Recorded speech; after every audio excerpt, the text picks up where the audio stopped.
is really interesting when you get into studying things from the ancient world, like philosophy and writings and stuff like older religious writings, is understanding that there's some fundamental ways that we think about thinking, right? That the ways that we think about our brains and how they work, that we kind of take for granted as just like, this is just a universal truth about it. Like this whole separation between like your rational brain and your emotional brain or something that, like you pointed out, Em, they didn't make that distinction. Like passion it all was kind of together. When it runs away, but like emotions and rationality were all one thing. And actually there's a lot of science to back up that their view is actually the more accurate one than our current modern day view of those two things being separate. So anyway, I just find stuff like that really fascinating to realize that like you could take the words they've said and apply it to modern day, and it sounds like, well, that's bullshit, but it's like they didn't think of it the same way at like the fundamental level. Welcome to the Multiamory podcast. I'm Jase. I'm Emily. And I'm Dedeker. We believe in looking to the future of relationships, not maintaining the status quo of the past. So whether you're monogamous, polyamorous, swinging, casually dating, or if you just do relationships differently, we see you and we're here for you. Forms I know I did, forcing me to form myself to fit. On this episode of the Multiamory podcast, we're taking a dive into Stoicism and how its principles can be applied to relationships and daily life. So put your philosophy hat on, people, because it's about to get all Marcus Aurelius up in here. Woo!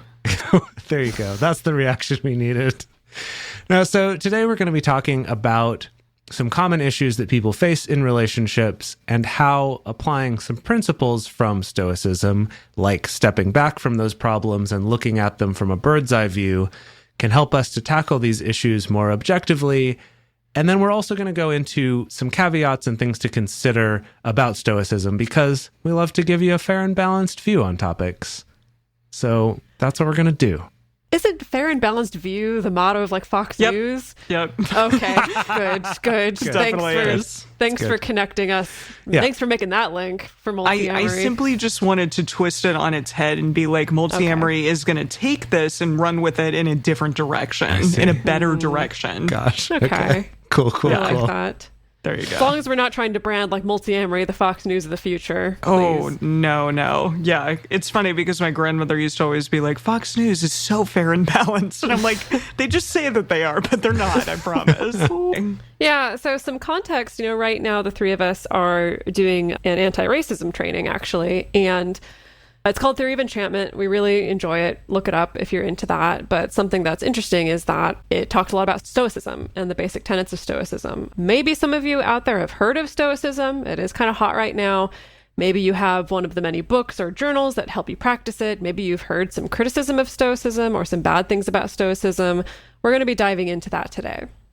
Yeah, I was really excited to kind of learn more about it from our Theory of Enchantment course, and I went right out and bought, a couple books and a journal and stuff. And something that really resonated with me about it is this idea of the bird's eye view, which is kind of like taking a step back from the minutia and getting into the weeds in your problems, and instead like taking a step back away from that and really looking at things from a broader perspective.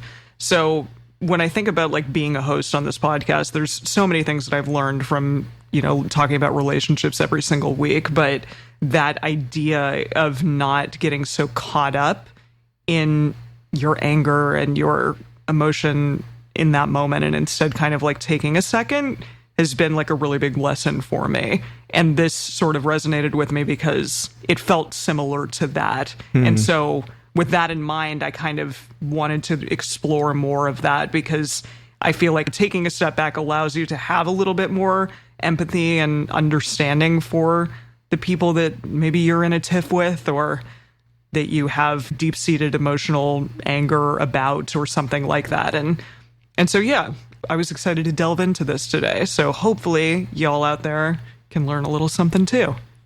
So let's start out by just talking about what's the problem.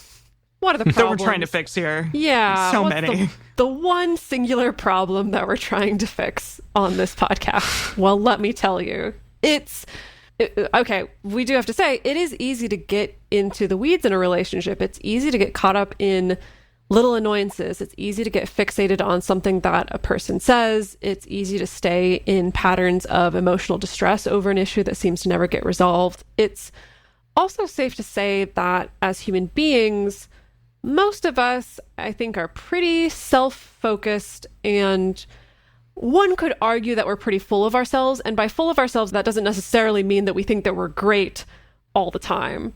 I think it just means that we're very self-focused. That's just how our brains work, even if we're not necessarily super positive about who we are.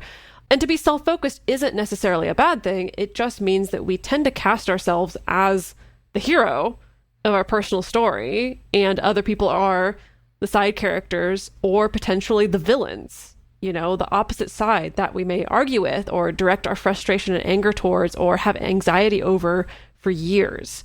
I think all of us have something like this in our life. We all have our quote unquote villains, which may or not necessarily be like you declare a mortal enemy or things like that, but the ex-boyfriends or whatever. Yeah, the ex-boyfriend. It could be one of your parents. It could be a family member. It could be a different political party. It could be a political figure. It could be people that you think embody a particular concept that you disagree with. Like, we all have this kind of concept of, I think, the good versus evil and the us who are good versus the bad. Yeah. And then when you think about that in a relationship, if you end up in a situation where you're casting your partner as the villain, which I think a lot of kind of our media and the ways we talk about relationships actually kind of pushes us in this direction of like the person you always complain about, or they're kind of the source of your grievances, your problems. Like, we're kind of encouraged to do this, but it's actually incredibly destructive and does not set you up for a successful relationship. Yeah, I've definitely had those relationships where, I always have like a little teeny bit of anxiety every time I'm around them. And instead of like working together as a team, we tended to like be on the defensive at all times. And it's always like, okay, what's going to happen when they enter the room, or what's going to, occur, if they say something, or if I say something that sets them off or whatever, but that both mutually were just kind of at odds. And that, I think, is one of the more destructive things that can happen in a relationship, but it does tend to happen a lot. Now, it is worth keeping in mind that sometimes that ongoing anxiety or that kind of internal voice that's causing strife could be telling you something really important. And maybe this is your mind pointing out to you some kind of a red flag or a warning sign of something potentially serious, that maybe you should just leave this relationship. So just, be aware that that might also be the case. This isn't like, oh, everything's solved as soon as you, look at it from a different perspective. Yeah, but there are like little annoyances sometimes, or just deep-seated things that, I am pissed because my partner said this thing or did this thing, and I still think about it years later. I still get upset about it years later, things like that. And so in those moments, I think that it's fair to perhaps look at that with some objectivity, and especially when you're in the middle of an argument, or it's an argument that happens over and over again, and you get really caught up in the weeds and really like defensive and angry, and you're butting heads, and there's no like way out of that. I think in those moments, doing some of the things that we're going to talk about in this episode, taking a step back, can really like allow you to look at the thing with more objectivity. So the question is, with all of that, though, how the heck are we going to do that? So maybe that's where Stoicism is going to come in a bit. So let's talk about the philosophy of Stoicism a little bit, how it can help us tackle some of the problems that we often face in relationships. As with like any topic that we talk about on this show, there are things about Stoicism that maybe you will love. There are some things that you're like, yeah, no way, that is not anything that I'm interested in, and that's totally fine.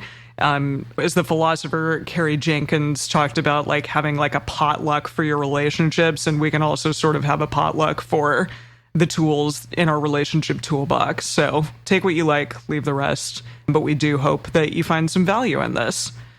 All right, so we're going to talk about some Stoic terminologies to think about as we go through this episode. And first, what the heck is Stoicism? Yes. Well, Stoicism was founded in Greece by Zeno of Cyprus around 334 to 262 BCE. That's a long time ago. So, what it was... Yeah, a really long time ago.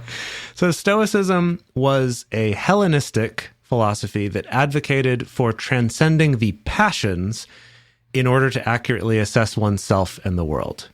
And the name comes from stoa, which is the word for a Greek porch. And that's where Zeno would do his teaching. And so Stoicism came from... So it's porchism. Porch is what we're talking about. Porchism. I like Porchism. So something also that's interesting you'll notice through this episode is that there are a surprising number of similarities to Buddhism and other things that we've talked about on this show more from a Buddhist perspective. And what's interesting is actually both of these philosophies emerged totally separately in different parts of the world, but within 100-ish years of each other. So it is really interesting that something was in the air at that time that kind of helped this come out.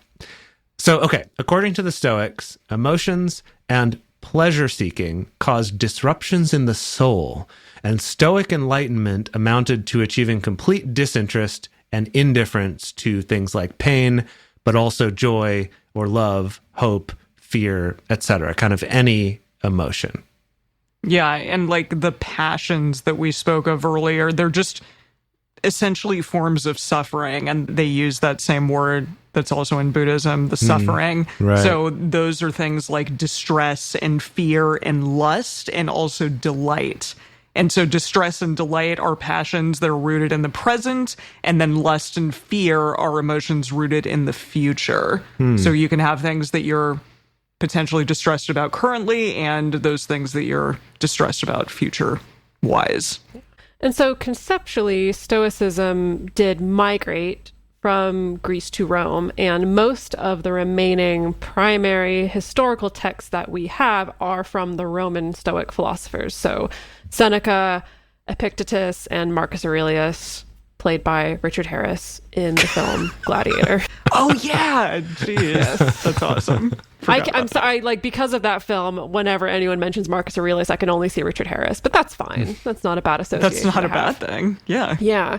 So this also leads us to another big foundational concept, which is the concept of sympathia. On the surface, this translates to sympathy. However, the Stoic use of the term refers to specifically understanding the interconnectedness of all things throughout the universe. It's also defined as affinity to parts of the organic whole, or mutual interdependence, which again mimics a lot of like Eastern Buddhist philosophy in having this sense of, interconnectedness to all beings. Yeah. And then they also had this concept of good, evil, and indifference. So essentially, their thinking was that rationality, being rational, and reason, they're all into reason, how those Greeks were, that leads to virtue, and that was seen as good. And then corruption of reason, so just bad reason, leads to vice, which they saw as evil. And then everything else was just kind of meh. Those were the indifference, were kind of everything else besides that. It's like, it's either reason, it's good, not good reason, it's bad. So this is from the Internet Encyclopedia of Philosophy. The virtuous person is not passionless in the sense of being unfeeling like a statue. Rather, he mindfully distinguishes what makes a difference to his happiness, virtue and vice, from what does not. This firm and consistent understanding keeps the ups and downs of his life from spinning into the psychic disturbances or pathologies the Stoics understood passions to be. So, all right, I think that's like a worthwhile distinction there, that for them, passions doesn't just mean the feelings, but maybe could be more obsessive feelings, or kind of when your feelings take over control from you or something like that. Like limerence, A as we little talked bit, about yeah. in our limerence episode. Yeah. There you go. Yeah, Yeah, like the dark side of the force of feelings. exactly. Right. Yeah. So I want to just talk briefly about emotions versus rationality. And Martha Nussbaum, who's a professor of law and ethics at the University of Chicago, basically highlighted that the Stoics did not make a strong conceptual distinction between emotions and rationality. So they're just like all sort of part of basic cognition. You can evaluate external events, and that evaluation is influenced by your emotional response. And so you can also use reason to analyze those external elements, which is kind of what we're going to talk about a bit, like reason / just looking at it from a bird's eye view. And then those subsequent emotional responses would presumably disappear. So this is kind of theorizing what would happen if you were able to just sort of be rational about everything. You can be rational about your emotions. You can be rational about all of the stuff that happens to you. But that's such an interesting distinction to make. It is really interesting when you get into studying things from the ancient world, like philosophy and writings and stuff like older religious writings, is understanding that there's some fundamental ways that we think about thinking, right? That the ways that we think about our brains and how they work, that we kind of take for granted as just like, this is just a universal truth about it. Like this whole separation between like your rational brain and your emotional brain or something that, like you pointed out, Em, they didn't make that distinction. Like passion It all was kind of exists together. when it runs away, but like emotions and rationality were all one thing. And actually there's a lot of science to back up that their view is actually the more accurate one than our current modern day view of those two things being separate. So anyway, I just find stuff like that really fascinating to realize that like you could take the words they've said and apply it to modern day, and it sounds like, well, that's bullshit, but it's like they didn't think of it the same way at like the fundamental level.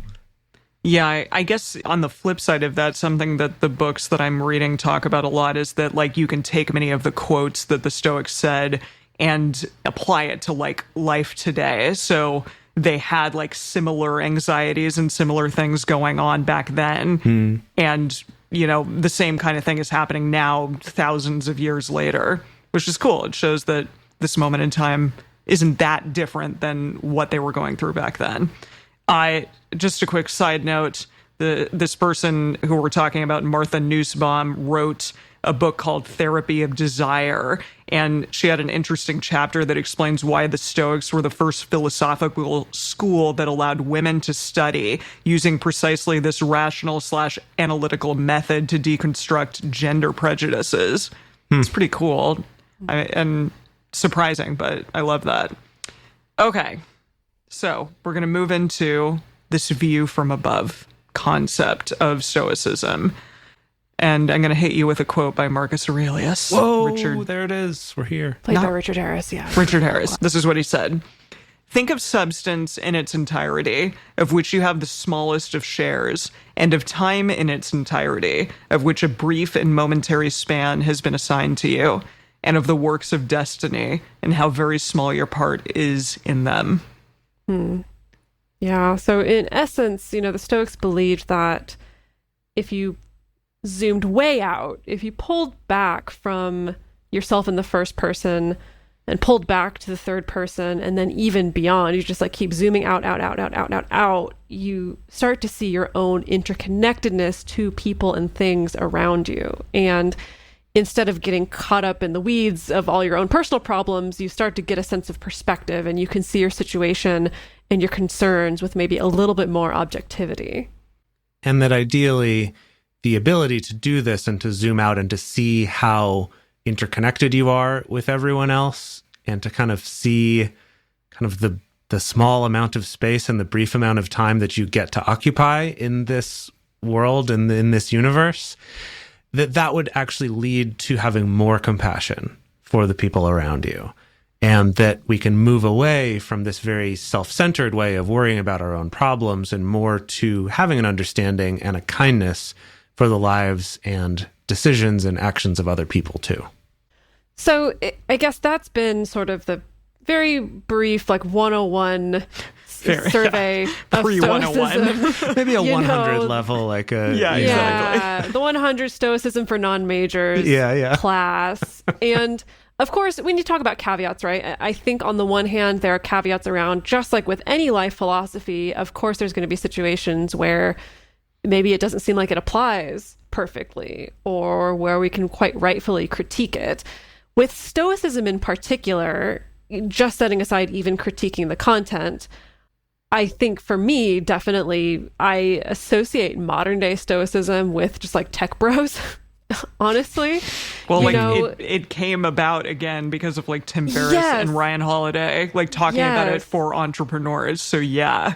Yeah, it's like this new resurgence. But I think we saw that with like Buddhism and mindfulness and meditation as well, that there's this new resurgence, mostly driven by privileged white people, often divorced from any other roots, ignoring any other similarities to Eastern philosophy, this like very white, very Western focused emphasis, kind of putting Stoicism up on this pedestal, which I think is really interesting. I think, like we've commented on previous episodes with what we've seen with meditation, is that as soon as we're able to take a philosophy or a practice and kind of package it as this is going to make you more productive, or this is going to make you more money, or this is going to de-stress you so that you can keep going to work, you know, anything that takes a much grander life philosophy or practice and packages it into this very, I think, transactional sense. I think like we saw with the tech bros and Stoicism of like, this is what's going to make you win at life and win at taking your company to Y Combinator or whatever it is, that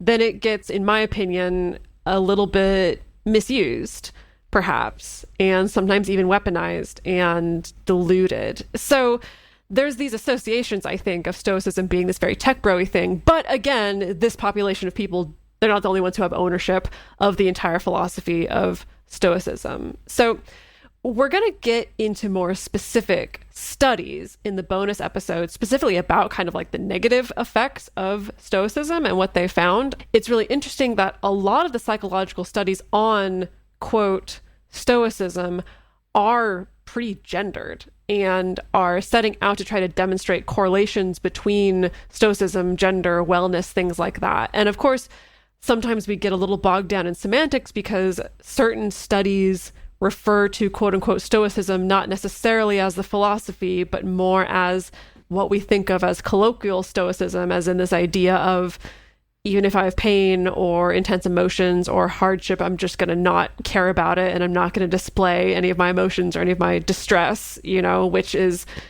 as I think many people could surmise, maybe an unhealthier version of applying Stoicism to one's life. But we're going to cover some of the main criticisms of Stoicism as a philosophy. So back in ancient Greek times, Stoicism was a little bit different than how it's thought of now, because now, or at least when the Romans were around, they didn't really believe in like your life is predetermined by someone like Zeus, for example.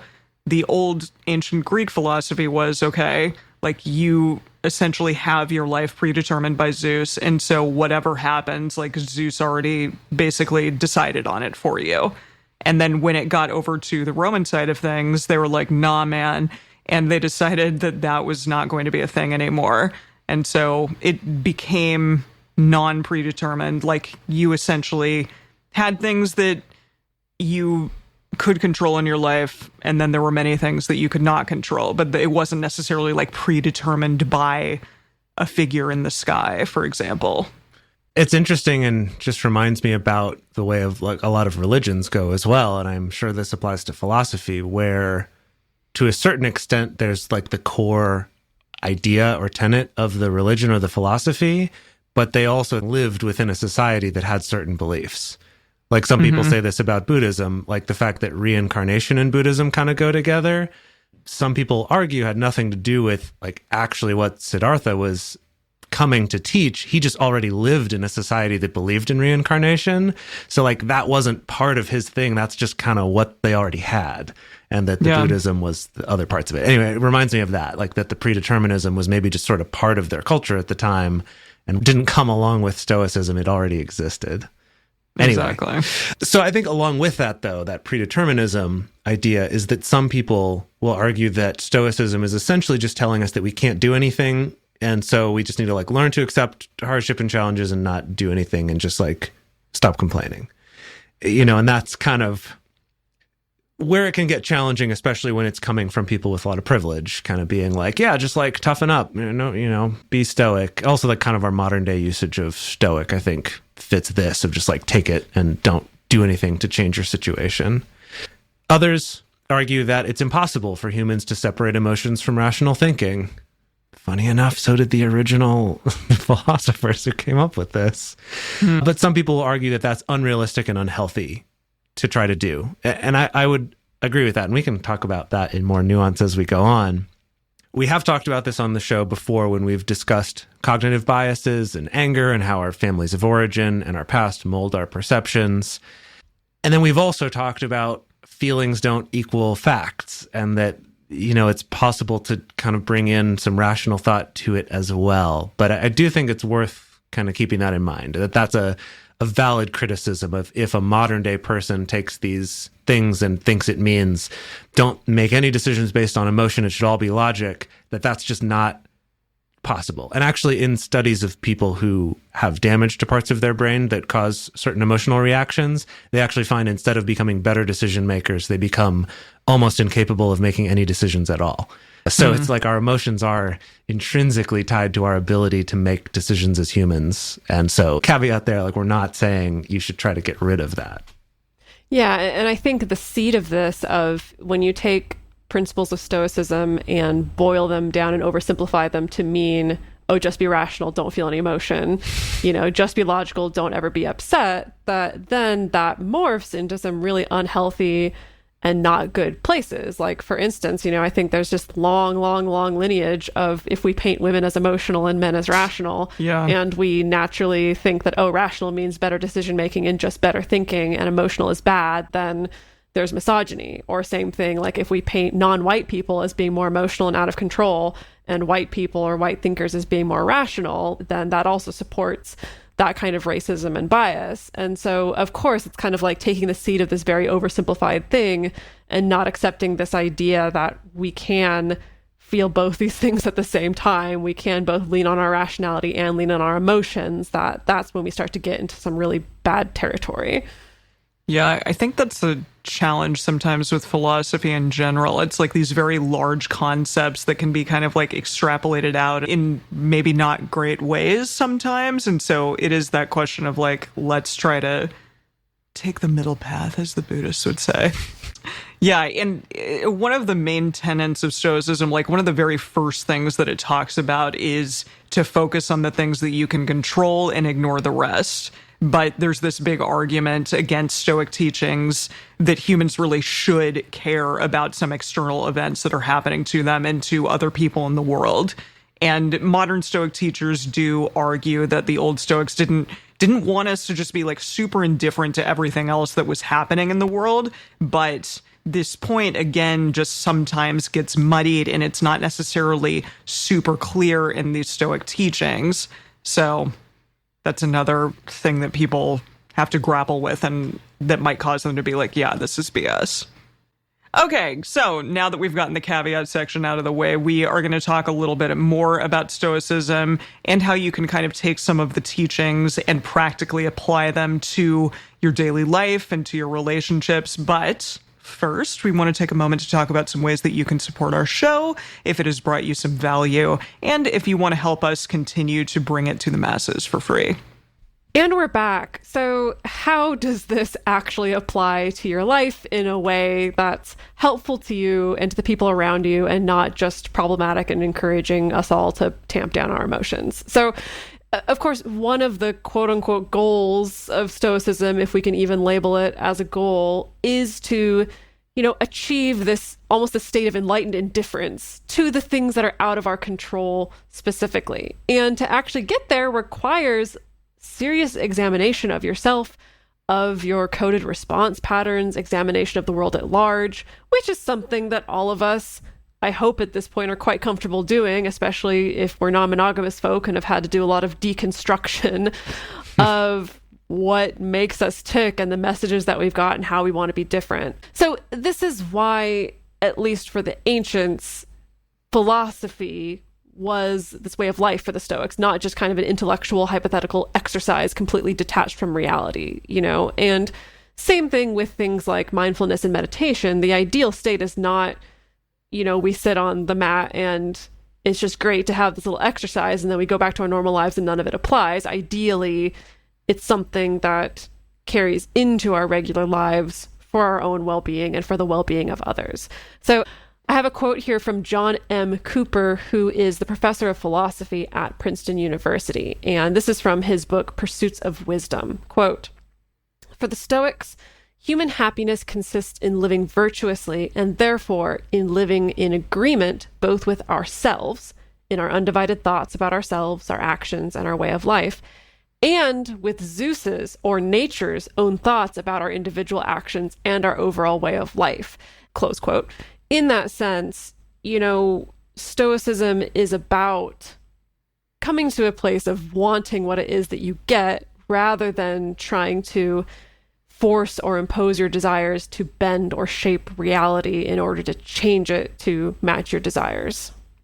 So, as we discussed in the caveat section before the break, people often misinterpret the Stoics and assume that it's expecting us to just completely give up our human nature, reject all emotion, don't even have them.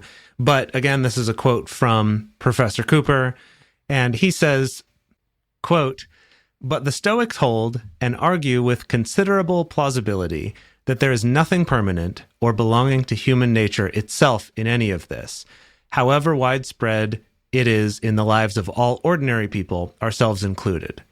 Once one understands how these sorts of feelings and motivations are based on distorted and false value judgments, they reasonably think one should and can come to see them not as enlivening or enriching in a properly human way, a life otherwise thinly rational and even automaton-like, but as serious obstacles to a truly full, specifically human life."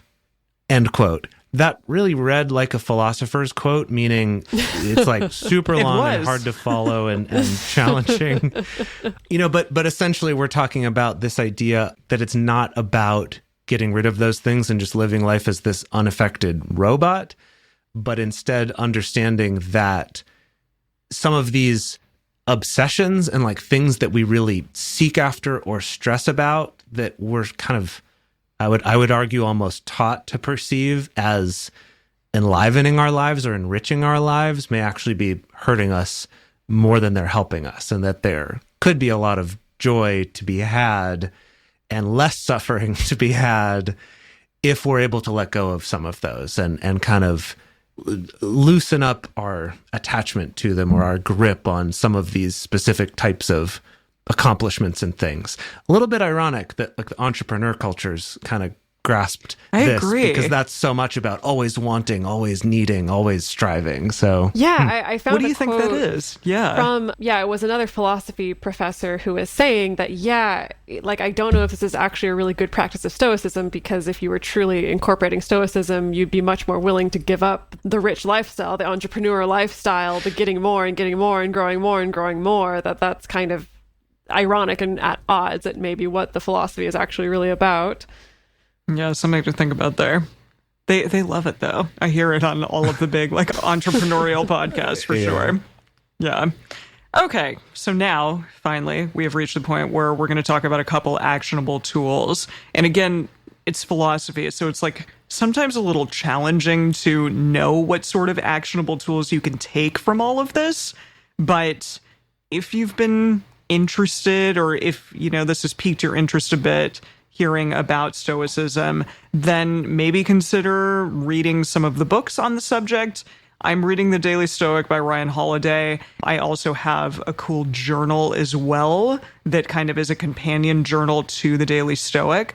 You also could go straight to one of the earliest sources of Stoicism and check out Meditations by Marcus Aurelius. That's another option. I do want to talk about the journal a bit because it is sort of a big thing in Stoicism that you are, as Ryan Holiday puts it, preparing for the day ahead and then reflecting on the day that has passed.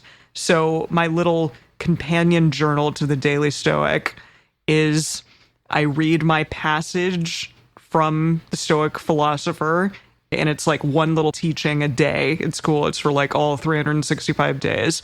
And then you go to the journal and you write about that passage with a prompt in the morning. And then in the evening, you go back after your day is finished and you do some reflection and you write a little bit more about it. And it's been great. I've really enjoyed doing it. I've done it for a couple weeks now, and it's just like a nice way for me to open and close my day and to like take some time for myself and create this new habit of like stopping for a minute and just like having some reflection period. I know I sometimes like shit on journaling exercises on the show or make fun of them. You don't shit on them directly on the show, but That's true. Like After what the the listeners can't see is like maybe there's a little bit of an eye roll, perhaps. Well, I just never was like super into journaling, but we're about to write a book and I've wanted to like it flex those writing muscles a bit in a different way. And so this has been like a really nice way to just reflect. So think about that. That's something that you could perhaps do. Yeah. I mean, I'm always the one who's saying do journaling. Oh, you'd love No, it. yeah, Jase. Jase, You'd everyone frickin' love it. knows. Journal and Jase. Yep. Very pro journaling. Love it. Yeah, pro journal. If there's one thing people know about Jase is he loves journaling. Okay. So much like taking any kind of ritual or philosophy or something and applying it into your life, it takes some practice, right? Things like meditation or yoga or, music therapy or journaling or any of these, like they take some practice to really start getting implemented into your daily life. When you're in the heat of being upset about something or being stressed about something or being worried or, grasping really strongly at like, oh, if I just had this thing, then I could be happy. Like when you're caught in the middle of that, learning to step out of it takes practice. And so this is an exercise that Emily put together based on some explanations of the view from above from orionphilosophy.com and kind of combined some of those things with other stuff that she's been reading. And I'm going to take you through this little exercise here. Yeah. So next time something challenging happens in your relationship, we'll put it in the context of relationship, but really it could be anything. Take 10 seconds to breathe and calm your mind and body. If you find that you're still in the same emotional state, go do something away from your partner for 10 to 15 minutes or away from the stimulus for 10 to 15 minutes or however long the next part of the exercise takes. So during that time, take time to reflect on the bigger picture. Think about what your partner is also going through at this moment. What did their day look like today? Did they seem distracted or in a huff when they got home from work? And then go even further away from the present moment. What has been happening recently in both of your lives? What outside distractions or challenges might be weighing heavily on both of you? And then zoom out even further. What's the current state of the world? How has that affected your mood and your overall well-being? How might it be affecting theirs or other people's? And then go even further out than that, beyond the state of the world or what's been happening recently, and think about your whole life and all the things that have brought you to this exact moment, all the things that you've been through, all the things that you've learned. Think about the biases and triggers and values that you have because of everything you've been through. And now think about your partner and use what you know about them and their history to reflect on their life and their experiences, their biases, their triggers, their values. And then finally, circle back and realize that these emotions and intense feelings that you were feeling when you started this represent only this tiny moment in time for each of you. And then with this in mind, try to go back to your partner and hopefully with some compassion and some sympathy for them and what they're going through. And hopefully that starts you on that path to finding a more constructive solution together. Well, I'm glad we're recording this because I want to take that little segment that Jase just whipped out and just have it on repeat for myself when I'm going through tough stuff. Oh a little background music under it. Exactly, yeah. Some nice calming music, especially if I'm getting into a fight with you, Jase, specifically, might be nice. It's just like I don't know his if I should be voice the one telling to coach you through that. Yeah. Now step back and think about your partner. Exactly. Now step the fuck back and Yeah. think about your partner in this situation, Dedeker. Exactly. No. I'll record like a custom Yeah. version for you. that's, Special you version know, for me. Yeah. I love it. Yeah. So we're gonna close out this section with this quote from the ancient Greek Stoic Epictetus. It's quite pithy. Quote, right from the start, get into the habit of saying to every harsh appearance, you are an appearance and not the only way of seeing the thing that appears. Then examine it and test it by the yardsticks you have. End quote. Which is nice. Just a nice little reminder to kind of zoom back and take some perspective. Yeah, I love that. The idea Yeah. that just because something appears one way doesn't mean it is that way. And to kind of, Yeah. I also really like that test it by the yardsticks you have. It's almost kind of acknowledging you can't ever perfectly know any person or thing or situation, but just do the best with whatever yardsticks you have.